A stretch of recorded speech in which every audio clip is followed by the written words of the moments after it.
Slimane. C'est quand la dernière fois que tu as eu le sentiment d'affronter réellement une de tes peurs?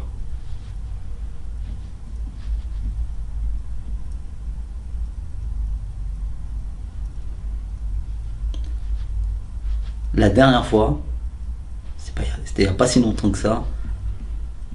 Alors une vraie grosse peur, hein. C'est la fois où j'ai dû tout quitter, mon job actuel, mon confort, justement, un métier qui m'apportait de quoi vivre, bien, et que j'ai voulu commencer à vivre de ma passion, notamment en lançant le projet dans lequel je suis actuellement, qui est la Wake Up Academy, que tu connais d'ailleurs, qui fait que je peux maintenant aider les gens comme j'avais envie de les aider en fait.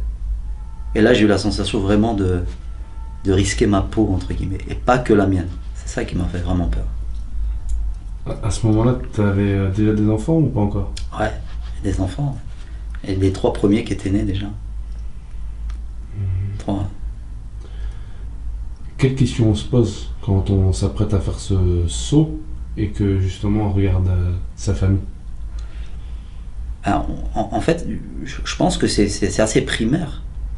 C'est des questions qui relèvent de l'instinct qu'on se pose, à savoir, oui, certes, j'embarque tout le monde dans cette situation, et du coup, est-ce qu'il y aura de quoi manger pour moi, pour les enfants, pour l'épouse? C'est ce genre de questions, en fait, que la plupart des gens se posent d'ailleurs lorsqu'ils s'engagent dans un nouveau projet qui va les faire sortir de leur confort, de l'apparente stabilité du job qu'ils ont actuellement, et pour pouvoir se lancer dans un autre projet de carrière, comme ça a été le cas pour moi. C'est des questions très primaires et qui relèvent de l'instinct en fait. Est-ce que je vais pas me retrouver à la rue? Est-ce que je vais pas empêcher mes enfants d'avoir de quoi manger matin, midi et soir? À quel moment est-ce que les enfants ça devient une force? À quel moment ça devient une force? Je te disais un truc très simple. J'en parlais hier avec un chauffeur Uber. Tu sais, on a parlé de la famille.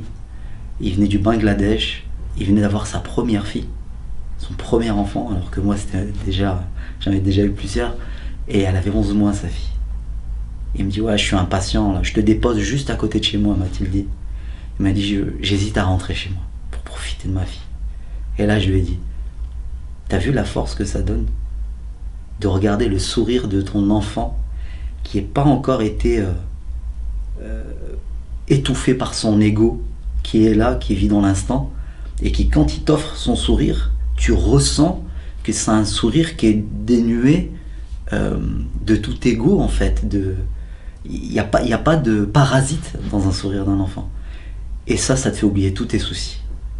Ça te fait revenir à un état de nature où t'es pas pollué par ton ego. Et tu mets de côté tous les problèmes qui sont au final des faux problèmes et qui sont dans la société dans laquelle on vit souvent reliés aux mêmes choses, hein, à l'argent, à la carrière, au couple, etc., etc.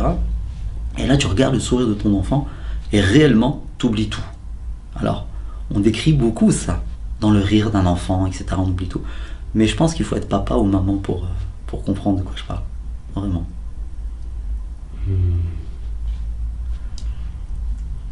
Pourquoi est-ce que tant qu'on ne le devient pas, on ne peut pas le comprendre? Parce que c'est certainement parce que c'est humain, c'est une vibration, c'est un truc qu'on doit vivre et qui se décrit pas tout simplement. Alors si, tu pourras toujours le décrire, un peu comme quelqu'un qui essaie de décrire l'amour. Si tu demandes à un maître spirituel, décris-moi ce que c'est que le véritable amour, parce que moi j'ai jamais vécu, je pense ne jamais l'avoir vécu, il va t'en faire une description.